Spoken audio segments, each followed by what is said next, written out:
السلام علیکم لسنرز، میں ہوں آپ کی ہوسٹ نیلم، اور نیلم آپ کو اپنے چینل میں ویلکم کرتی ہے۔ شروع کرتے ہیں آج کی ویڈیو اللہ کا نام لے کر، جو انتہائی عالی رتبہ اور بہت جلیل القدر ہے۔ لسنرز، آج ایپیسوڈ 33 ہے اور یہ لاسٹ ایپیسوڈ ہے۔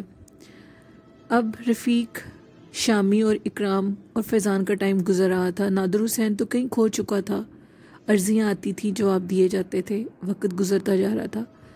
فیضان اکرام اور رفیق کے پاس آیا اور کہنے لگا، میں چاہتا ہوں کہ میں کوئی ایسا کام کروں جس سے اپنے بیوی بچوں کا پیٹ پال سکوں۔ آگے بہت بے شرمی میں وقت گزارا ہے، اب چاہتا ہوں کہ ان کو کچھ حلال رزق کھلا سکوں۔ کب تک خانقاہ کی روٹیاں توڑ توڑ کے کھاؤں گا؟ جس پہ رفیق نے کہا، جب تک میں ادھر ہوں تم ادھر ہی رہو گے، زیادہ باتیں مت کرو، دیکھیں گے آنے والے وقت میں کیا کرنا ہے۔ ابھی تم اپنے بیوی اور بچوں پہ دھیان دو، جتنا ہو سکتا ہے ان کا خیال رکھو۔ جیسے ہم کھا رہے ہیں تم بھی ادھر کھا لو، ہم بھی ادھر کمائی نہیں کر رہے، اللہ دے رہا ہے اور ہم کھا رہے ہیں، تم بھی کھا لو، کوئی بوجھ کی بات نہیں ہے۔ فیضان اب واپس شمسا کے پاس چلا گیا۔ اکرام نے کہا، بھائی بات تو ٹھیک ہے، کب تک خانقاہ پہ رہیں گے؟ جھوٹی خانقاہ ہے، سچ بھی نہیں ہے، کسی ٹائم بھی کچھ ہو سکتا ہے۔ میں چاہتا ہوں ابھی لوہا گرم ہے، کیوں نہ فیضان کو کچھ کام بنا کر دے دیا جائے۔ جس پہ رفیق نے کہا، کیسے کام بنا کر دوں، میرے پاس تو کچھ بھی نہیں ہے، میرے ہاتھ خالی ہیں۔ اب رفیق چپ ہو گیا۔ رات کا ٹائم تھا کہ اب رفیق نے کشف کا ارادہ کیا۔ رفیق کو کشف نہیں دیا جا رہا تھا۔ رفیق بہت پریشان ہو گیا، اکیلا ہو گیا، تنہا ہو گیا۔ رفیق نے سمجھا کہ مجھ سے سب کچھ لے لیا گیا ہے، وہ جو سب کچھ مجھے عطا کیا گیا تھا وہ سب کچھ لے لیا گیا ہے، کوئی بھی چیز نہیں بتائی جا رہی، مجھ پہ پھر کہیں بھوری چرن حاوی نہ ہو جائے۔ رفیق بہت زیادہ پریشان تھا اور پریشانی کے عالم میں چلتا پھرتا تھا۔ رفیق کا کہیں بھی دل نہیں لگ رہا تھا، بہت اکتاہٹ کا شکار تھا۔ صبح ہوئی، فجر کی نماز ادا کی۔ رفیق نے اکرام سے کہا، تمہیں سہانہ پور جانا ہوگا، جتنی جلدی ہوتا ہے میرے ماں باپ کا پتہ کرو، اور سنو ادھر رکنا نہیں ہے، جو کچھ پتہ لگے فوراً واپس آ جانا۔ اکرام کا دل خوشی سے جھوم اٹھا اور کہنے لگا، ٹھیک ہے بھائی، میں جاتا ہوں۔ جس پہ رفیق نے کہا، جتنا کہا ہے اتنا ہی کرنا، ان کو اور کچھ مت بتانا۔ اب اکرام صبح نکل پڑا سہانے پور کے لیے، رفیق کے ماں باپ کا پتہ کرنے کے لیے۔ شامی رفیق کے پاس آیا اور کہنے لگا، بھائی میں آپ کو بتانے بھول گیا تھا، آپ کہیں ادھر نہیں تھے تو ایک شخص آیا تھا، پتلا سا، کمزور سا، اس کی آنکھیں پیلی زرد تھی، اس نے مجھے ایک ڈبی دی۔ میں نے وہ ڈبی باقی لوگوں کی نذرانوں کی طرح سائڈ پہ رکھ دی۔ 3 دن بعد مجھے یاد آیا تو میں نے اس ڈبی کو کھولا۔ اس ڈبی میں ایک پیلے رنگ کی مکڑی تھی، ہو بہو اس انسان کی آنکھوں کے رنگ کی مکڑی۔ رفیق کے سارے جسم میں جھنجھلاہٹ پیدا ہو گئی۔ رفیق ڈر گیا۔ رفیق نے کہا، مجھ سے بھی سب کچھ واپس لے لیا گیا ہے، شمسا سے ملنے کی وجہ سے، کیا کرتا، آخر انسان تھا، بھوری چرن دوبارہ آ گیا ہے، خانقاہ بھی جھوٹی ہے، وہ یہاں آ بھی سکتا ہے، اب کیا کیا جائے، کیا کروں میں نے پوچھا، شامی وہ مکڑی کدھر ہے؟ اس نے کہا، بھائی وہ جھوٹی قبر کی ایک دراڑ میں گھس گئی تھی۔ میں نے کہا، مجھے وہاں لے چلو شامی۔ میں شامی کے ساتھ دیوانہ وار بھاگنے لگا، مجھے کچھ ہوش نہیں تھی۔ میں نے جا کر اس جھوٹی قبر پر ادھر ادھر دیکھنا شروع کر دیا، لیکن وہ پیلے رنگ کی مکڑی کہیں بھی نہیں تھی۔ میں بہت پریشان ہو گیا۔ شامی مجھ سے باتیں کر رہا تھا، لیکن مجھے شامی کی کسی بات کی بھی سمجھ نہیں آ رہی تھی۔ میرے دماغ میں آگ جل رہی تھی، میں کیا کرتا؟ بھوری چرن دوبارہ آ گیا تھا اور مجھ سے بھی میرا کشف واپس لے لیا گیا تھا۔ عرضیاں آ رہی تھیں، اپنی عقل کے مطابق ان کو جواب دے دیتا تھا، لوگوں کے کام بھی ہو جاتے تھے۔ مجھے کہیں بھی وہ مکڑی نظر نہیں آ رہی تھی۔ میں نے شامی سے کہا، شامی جیسی وہ مکڑی نظر آئے اس کو مار دینا، اس کو زندہ مت رہنے دینا۔ مجھ پہ بھوری چرن کا خوف سوار ہو چکا تھا۔ اگلے ہی دن میں کیا دیکھتا ہوں، ایک بہت بڑی پجیرو سے ایک بہت امیر سا شخص اترا ہے، اور اس کے ساتھ اس کے 4-5 نوکر بھی ہیں، اور وہ اپنی عرضی دے رہا ہے کہ میں بہت پریشان ہوں۔ میں اس کی عرضی نہیں سن سکا تھا، میں بھی خود بہت پریشان تھا۔ خیر وہ لوگ ادھر ہی خانقاہ پہ رہ گئے اور 4-5 دن کا قیام کرنا چاہتے تھے۔ شامی نے مجھ سے اجازت لی، میں نے شامی کو اجازت دے دی۔ اگلے دن اکرام میرے پاس آیا۔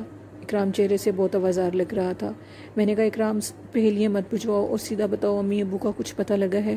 جس پہ اکرام نے کہا، نہیں، ان کا کچھ پتہ نہیں ہے، شمسا کے اغوا ہونے کے بعد ہی 2 ماہ بعد وہ ادھر سے گھر چھوڑ گئے تھے۔ اب میں بہت پریشان تھا۔ رات ہوئی، شامی میرے پاس آیا۔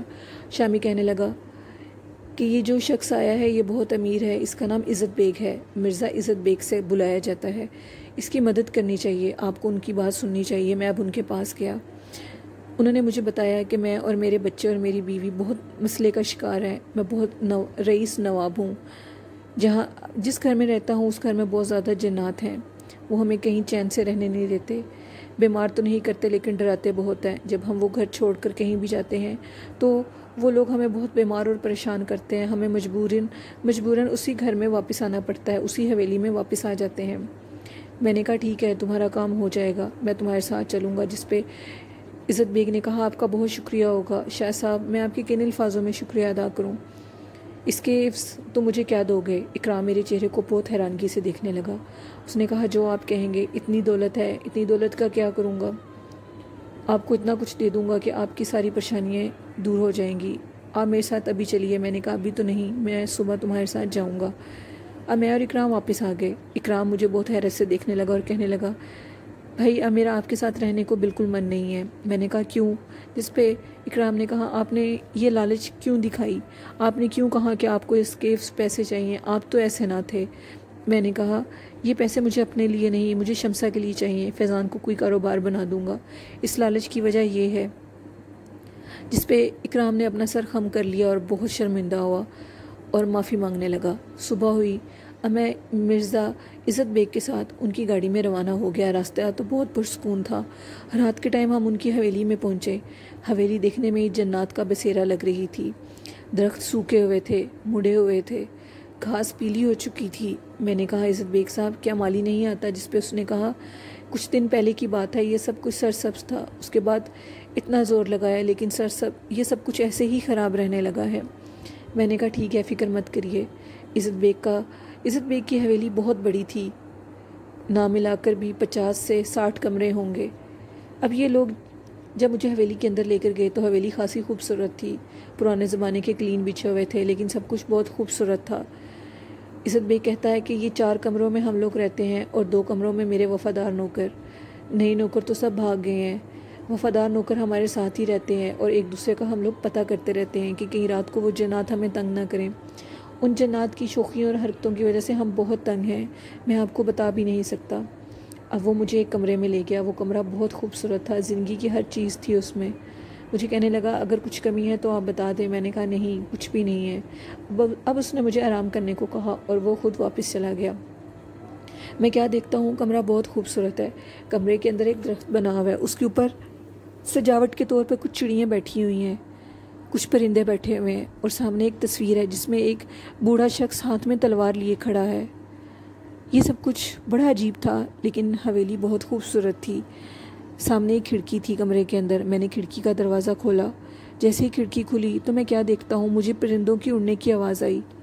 پرندے میں وہ جو درخت پہ پرندے سجاوٹ کے طور پہ بیٹھے تھے وہ زندہ ہو چکے تھے اور پھڑ پھڑاتے ہوئے کھڑکی سے باہر چلے گئے۔ میری حیرت سے کوئی انتہا نہ رہی۔ اب میں کیا دیکھتا ہوں، تصویر میں جو شخص کھڑا ہوا ہے وہ تصویر سے باہر نکل آیا ہے، اس کے ہاتھ میں تلوار ہے اور وہ کہتا ہے میں نے کہا تھا نا کھڑکی مت کھولو، کھڑکی کھولو گے تو پرندے اڑ جائیں گے۔ اب وہ میرے سامنے بہت تیزی سے دوڑتا ہوا کھڑکی سے باہر پھلانگ گیا۔ سب کچھ بہت حیران کن تھا، اگر میرے علاوہ کوئی اور شخص ہوتا تو وہیں مر جاتا۔ میرے ساتھ تو اس سے پہلے بھی بہت سے خوفناک واقعے ہو چکے تھے۔ میں نے کھڑکی کو چٹکی لگا کر بند کر دیا۔ اتنے میں کیا دیکھتا ہوں کہ اندر ایک شخص آیا ہے، اس کے ہاتھ میں چائے ہے اور چائے کا ٹرے ہے۔ وہ چائے کا ٹرے اس نے میرے پاس بیڈ پہ رکھا ہے۔ میں نے کہا عزت بیگ کو بلائیے۔ اس نے کہا کون عزت بیگ؟ جیسے ہی اس نے منہ اونچا کیا میں کیا دیکھتا ہوں، وہ شخص صحیح 100% نادر حسین تھا۔ چائے کے کپ خالی تھے، چائے کے کپ کے پاس ایک خنجر پڑا ہوا تھا جو بہت خوبصورت تھا، اس خنجر کے اوپر درود پاک لکھا ہوا تھا۔ میں نے کہا نادر حسین؟ اس نے کہا کون نادر حسین؟ یہاں کوئی نادر حسین نہیں ہے۔ میں نے کہا عزت بیگ کو بلاؤ۔ اس نے کہا کون عزت بیگ؟ میں کسی عزت بیگ کو نہیں جانتا۔ یہ کہہ کر وہ دروازہ کھول کر باہر چلا گیا۔ میں نے کہا سب کچھ جھوٹ ہو سکتا ہے لیکن درود پاک کی کلام برحق ہے، یہ جھوٹ کبھی بھی نہیں ہو سکتی۔ اور نادر حسین یہاں کیسے آ گیا؟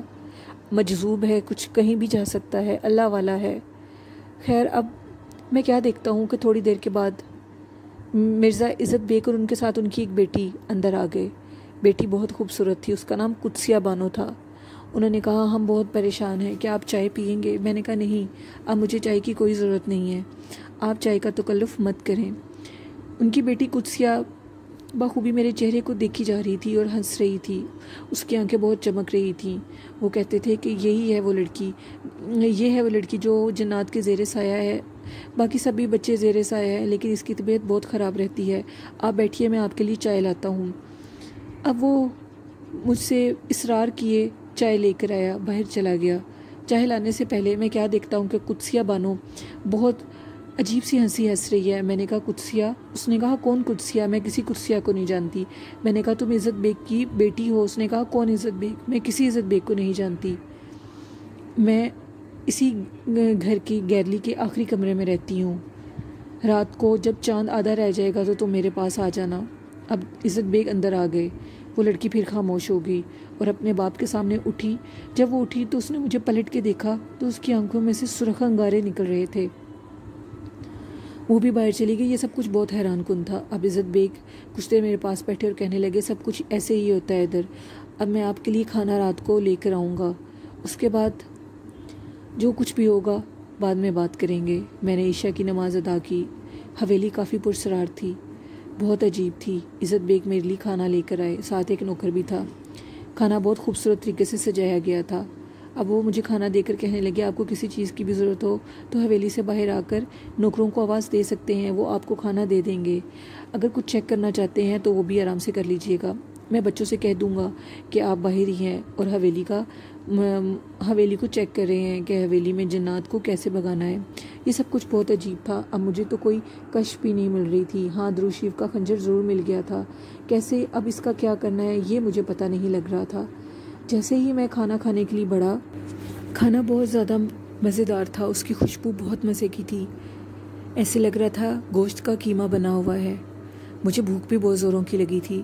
اب میں کھانا کھانے کے لیے جیسے ہی ٹرے سے کندوری کو سائڈ پہ کیا تو روٹی نکالنے لگا۔ روٹی کے لیے جیسے میں نے لقمہ توڑا اور میں اس پلیٹ میں سے روٹی کھانے لگا تو گوشت کے نیچے حرکت شروع ہو گئی، عجیب حرکت تھی، گوشت کی بوٹیاں ہلنے لگیں، قیمے کی چھوٹی چھوٹی بوٹیوں میں سے عجیب سی چیز باہر نکلی جو کہ الو کا کٹا ہوا سر تھا۔ اب الو کا کٹا ہوا سر مجھے دیکھ کر چیخنے لگا اور دروازے کی اور کھڑکی کی چٹکنی کھلی اور وہ سر باہر چلا گیا۔ اب کھانے میں سے دوبارہ وہی خوشبو شروع ہو گئی، لیکن میرا کھانا کھانے کو بالکل من نہیں کر رہا تھا۔ یہ سب دیکھنے کے بعد میری بھوک پوری ہو چکی تھی اور میں نے سوچا میں کچھ بھی نہیں کھاؤں گا، رات ایسے ہی گزر جائے گی۔ میں کمرے سے اب باہر نکلا، میں سب کچھ ادھر ادھر دیکھنے لگا لیکن حویلی میں کچھ بھی نہیں تھا، کمرے سارے خالی تھے۔ پھر میرے ذہن میں ایک خیال آیا کیوں نہ اس لڑکی کے کمرے میں جایا جائے، لیکن اس سے پہلے میں کیا دیکھتا ہوں کہ کمرے کا دروازہ کھلا ہے، روشنی آ رہی ہے، ایک بہت اونچی سی خوفناک چیخ کی آواز آئی ہے۔ میں چیخ کی طرف متوجہ ہوا اور میں اس کمرے کی طرف چلا گیا۔ میں کیا دیکھتا ہوں عزت بیگ ہے۔ عزت بیگ نے مجھے کہا آپ جلدی سے اندر آ جائیے، مجھے آواز آ رہی تھی، میں نے سمجھا آپ ہی ہوں گے اسی لیے لائٹ جلا دی ہے۔ اب اس نے مجھے دیکھ کر کمرے کا دروازہ بند کر دیا۔ کمرے کی دیواریں بہت بوسیدہ تھیں، فرش ٹوٹا پھٹا تھا، لگ نہیں رہا تھا کہ یہاں زندگی کا احسار ہو سکتا ہے۔ میں نے کہا عزت بیگ یہ تم مجھے کس کمرے میں لے آئے ہو، تم اس کمرے میں کیا کر رہے ہو؟ جس پہ وہ کہکا لگا کر خوب ہنسا اور کہنے لگا کون عزت بیگ؟ مہاراج میں عزت بیگ نہیں ہوں، میں تو شنکا کا داس ہوں اور اسی کا داس بننا چاہتا ہوں۔ آپ کو بھی تو اس نے داس بنایا تھا لیکن آپ اس کے داس نہیں بن سکے، اس لیے مجھے ادھر عزت بیگ بنا کر بھوریے چرن نہیں بھیجا تھا۔ اگر میں عزت بیگ نہ بنتا تو آپ ادھر کیسے آتے؟ آپ نے تو بہت کوشش کی تھی میرے شنکا کو مارنے کی، لیکن وہ شنکا کہاں مرتے ہیں، وہ تو کھنڈو والا بنیں گے، آپ نے اسے کھنڈو والا نہیں بننے دیا۔ خوب دھرم کے نام پر لوگوں کو پاگل بنا رہے ہیں۔ آپ کیا سمجھتے تھے کہ ہمارے شنکا کو آپ کی کسی بات کا نہیں پتا؟ ان کو خوب پتا تھا، آپ لوگوں کو اپنے دھرم کے نام پر خانقاہ پہ بلا کر پاگل بنائے ہوئے ان کے کام کر رہے تھے۔ شنکا بھی آپ کی خوب خبر رکھتے تھے اور پہنچ کے آپ کے دوارا، اور عزت بیگ بن کر میں ہی آیا تھا۔ اب میں اس کو دیکھ رہا تھا، مجھے یاد آیا کہ میرے پاس وہ خنجر ہے۔ میں نے اس کی گردن دبوچ لی، اس کی گردن دبوچی تو اس کی آنکھیں باہر آ گئیں اور وہ زمین پر گر پڑا۔ میں نے خوب گھسنے اس کو رسید کیے لیکن مجھے لگا کہ وہ مر گیا ہے۔ اب میں پلٹا تو مجھے اپنے پیچھے کمر پر کچھ انگلیوں کے عجیب سی لرزش محسوس ہوئی۔ میں نے دیکھا تو وہ عزت بیگ پھر کھڑا ہو گیا ہے. اس کی شکل بہت خوفناک ہو گئی ہے، ناخن باہر نکل آئے ہیں اور آنکھیں بھی باہر ہیں. اب اس نے میری گردن دبوچ لی. میں نے بھی اس پر زوردار وار کیا اور اس کو نیچے پھینک دیا. وہ مجھے کہنے لگا، اب تو تم ویسے بھی نشٹ ہو جاؤ گے، تم نے وہ گوشت کھا لیا ہے. الو کا گوشت تمہیں کھلانے کے لیے تو دیا گیا تھا کہ تم نشٹ ہو جاؤ، تمہاری پاکی سب ختم ہو جائے. میں نے کہا، اگر تم مجھے پاگل بنا رہے تھے تو سن لو ایک بات، میں نے وہ الو کا گوشت نہیں کھایا. جیسے ہی میں گوشت کھانے لگا تھا تو تمہارے شنکا کے بیر الو کا سر لے کر باہر آ گئے تھے اور میں نے اس کو نہیں کھایا. جس پہ وہ کہنے لگا، نہیں تم جھوٹ بول رہے ہو، اگر یہ سچ ہے تو مجھے اپنی کوئی شکتی دکھاؤ. میں نے کہا، وہ دیکھو تمہارا بھوریے چرن آ گیا ہے. اس نے پیچھے مڑ کر دیکھا تو میں نے اس کی گردن کے اوپر اسی خنجر سے جس پہ درود پاک لکھا تھا وار کر دیا. اس کا جسم پانی کی طرح پگھل گیا اور زمین پر گر گیا. میں جلدی سے اس دروازے سے باہر نکلا اور میں نے کہا، اب اس پورنی کا بھی کچھ علاج کرتا ہوں. یہ وہی پورنیاں تھیں جب میں ایک پنڈت کے گھر رکا تھا تو 7 پورنیاں آسمان سے نیچے آئی تھیں، ان میں سے یہ ایک پورنی تھی. میں اس پورنی کی طرف گیا. وہ پورنی بڑی حسین عورت بن کے بیڈ پہ بیٹھی میرا انتظار کر رہی تھی اور کہہ رہی تھی، مجھے یقین تھا کہ تم آؤ گے. بڑی دل فریب نظروں سے مجھے دیکھ رہی تھی. میں نے اس کو بالوں سے پکڑا اور خنجر کا وار کر کے اس کے بال کاٹ دیے. پورنی خوف زدہ ہوگی. میں نے کہا، اٹھو پورنی، میں جانتا ہوں کہ تمہیں بھوریے چرن نے ہی بھیجا ہے. پورنی خوف زدہ ہو گئی اور کہنے لگی، آپ کو کیسے پتہ لگا کہ میں پورنی ہوں؟ میں نے کہا، مجھے سب پتہ ہوتا ہے، چھوڑو ان باتوں کو اور بتاؤ بھوریے چرن کدھر ہے؟ جس پہ اس نے کہا، میں نہیں جانتی وہ کدھر ہے، شنکا مہاراج ہیں، کہیں بھی ہو سکتے ہیں. میں نے کہا، مجھے اس کے پاس لے چلو. ہم دونوں اب اس حویلی سے نکلے. پورنی میرے وش میں آ چکی تھی اور اب وہ مجھ سے نہیں دور جا سکتی تھی کیونکہ بھوریے چرن نے اسے میرے وش میں کیا ہوا تھا. کل ملا کر 7 پورنیاں تھیں. اس ایک کا پتہ تو لگ چکا تھا. پورنی نے کہا، مہاراج میں تو اب آپ کی سیوک ہوں، جیسے یہ کہیں گے ویسے ہی حاضر ہو جاؤں گی. میں نے کہا، مجھے بھوریے چرن کے پاس لے چلو. اب ہم لوگ دلی کی طرف روانہ ہوئے. دلی میں خوب قتل و غارت پھیلا ہوا تھا. ہندو مسلمانوں کو کاٹ کاٹ کر پھینک رہے تھے. دلی میں خون کی ہولی کھیلی جا رہی تھی. پورنی مجھے بھوریے چرن کے 7 ٹھکانے پر لے گئی، لیکن شنکا بھوریے چرن کہیں بھی موجود نہیں تھا. خوب ہولی کا کھیل کھیلا جا رہا تھا. ہم ایک ٹرین پر سوار ہوئے. جو کہ پورنی تھی وہ نظر تو نہیں آ رہی تھی، میرے ساتھ ساتھ تھی. اب میں کیا دیکھتا ہوں کہ ہندو کافر مسلمانوں کو مار رہے ہیں. میں نے پورنی کو آواز دی اور کہا، ان سب کافروں کو مار دو. اس نے کہا، جے ہو مہاراج، جیسے کہیں گے ویسے ہی کروں گی. اس نے ان سب ہندوؤں کو مار دیا. مسلمانوں کی خوب مدد کی، ان کو کھانے کے لیے کچھ چیزیں بھی دیں، ان کو رہنے کے لیے ٹھکانہ بھی بتا دیا. اب ہم لوگ ٹرین سے نیچے اترے. میں نے سوچا میں سب سے پہلے خانقاہ جاؤں گا. اللہ جانے شمسا کا کیا بنا ہوگا. ہندو کافر مسلمانوں کو مار رہے تھے. خون کی ہولیاں کھیلی جا رہی تھیں. ہندوستان میں خون کی ہولی تھی. اب میں خانقاہ کی طرف گیا تو کیا دیکھتا ہوں کہ لوگوں کو کاٹ کاٹ کر پھینکا گیا ہے. میں نے کہا، ہائے میری شمسا کدھر گئی ہے؟ شمسا. میں نے اونچی اونچی شمسا کو آوازیں دینے لگا. شمسا، میں اتنا بدقسمت بھائی ہوں، تمہارے پاس رہ کر بھی تم سے مل نہیں سکا. میری شمسا کدھر گئی ہے یا اللہ؟ اب تو شمسا مجھے کبھی بھی نہیں ملے گی. میں لاشوں کو کنگھالنے لگا، لیکن شمسا وہاں کہیں بھی نہیں تھی کہ اچانک میری کمر پہ کسی نے ہاتھ رکھا. میں نے مڑ کے دیکھا تو وہ شمسا تھی. میں نے اس کو سینے سے لگا لیا. شمسا کو یقین نہیں آ رہا تھا کہ میں اس کا بھائی رفیق ہوں. وہ بھی مجھے سینے سے لگا کر، اس کا بھی سینہ پانی ہو چکا تھا. خوب روئی اور کہنے لگی، اللہ کا شکر ہے آپ مجھ سے مل گئے. بھائی میں کن الفاظوں میں اللہ کا شکر ادا کروں؟ میرا کھویا ہوا بھائی میرے اتنے قریب تھا اور مجھے پتہ بھی نہیں لگ سکا. اب ہم دونوں نے اپنی آنکھیں صاف کی. شمسا کہنے لگی، سب کچھ ٹھیک ہے. رفیق، فیضان اور بچے اور اکرام اور شامی، رفیق بھائی سب نیچے تہہ خانے میں ہیں. ہندوؤں نے حملہ کر دیا تھا، ہم لوگ تہہ خانے میں چھپ گئے تھے. اب میں پانی لینے کے لیے باہر آئی تھی. بچے پیاس سے مر رہے تھے. اب ہم لوگ نیچے تہہ خانے میں گئے. میں سب سے ملا اور خدا کا شکر ادا کیا. شمسا کہہ رہی تھی کہ پانی کہیں بھی نہیں ہے اور بچوں کی بری حالت ہے. میں نے کہا، پورنی کب آئے گی؟ میں اٹھ کر باہر گیا. شمسا کہنے لگی، بھائی مت جائیں، ہندو مار دیں گے. میں نے کہا، نہیں کچھ بھی نہیں ہوگا. اب میں باہر چلا گیا. میں نے پورنی کو آواز دی. میں نے کہا، پورنی پانی کا مٹکا اور کچھ تازے پھل لے کر آؤ. وہ تازے پھل اور پانی لے کر میرے پاس آ گئی۔ میں وہ سب کچھ لے کر تہہ خانے میں چلا گیا۔ اب ہم نے وہاں بیٹھ کر منصوبہ بنایا کہ ہم لوگ راتوں رات یہاں سے نکل پڑیں گے۔ میں نے سوچا تھا کہ پورنی ہماری مدد کرے گی۔ ہم لوگوں نے رات کا سفر شروع کر دیا پاکستان جانے کے لیے۔ اب ہم لوگ رات کو سفر کرتے تھے اور دن میں کہیں چھپ کر بیٹھ جاتے تھے کیونکہ ہندو ہر جگہ پر تھے۔ راستے میں ہمیں ایک گاڑی ملی۔ اب ہم اس گاڑی میں سوار ہو گئے۔ اب ہم سوار ہوئے تو میں کیا دیکھتا ہوں، دن کے ٹائم 7 لوگ اور ان کے آگے بھوریے چرن کھڑا ہوا ہے۔ میں نے پورنی کو آواز دی اور پوچھا کیا یہ 7 لوگ بھی جادو کے ہیں؟ جس پر اس نے کہا نہیں، یہ معصوم لوگ ہیں بستی کے، بھوریے چرن ان کو پاگل بنا کر لے آیا ہے۔ اب میں اترا اور میں نے پورنی سے کہا ان 7 لوگوں کا مقابلہ تم کرو گی اور بھوریے چرن کا مقابلہ میں خود کر لوں گا۔ میں نے بھوریے چرن کی طرف ایک پتھر پھینکا، وہ خطا ہو گیا۔ دوسرا پتھر درود شریف پڑھ کر اس کی طرف پھینکا، کلام الہی کو پڑھنا شروع کر دیا۔ وہ پتھر جا کر بھوریے چرن کے سر پہ لگا اور اس کے سر سے خون بہنے لگا۔ میں نے اس کے گلے کو دبوچ لیا، اتنی بری طرح دبوچا کہ بھوریے چرن پاگل ہونے لگا۔ میں نے اس کو زمین پہ پٹکا، جیسے ہی زمین پر گیا تو ایک مکڑی کا روپ لے لیا۔ میں نے مکڑی کو کافی مارنے کی کوشش کی لیکن قریب ہی ٹیلوں میں ایک سوراخ تھا جس میں وہ گھس گئی۔ میں نے کافی پتھراؤ کیا لیکن وہ بھی بھوریے چرن جادوگر تھا، بچ نکلا۔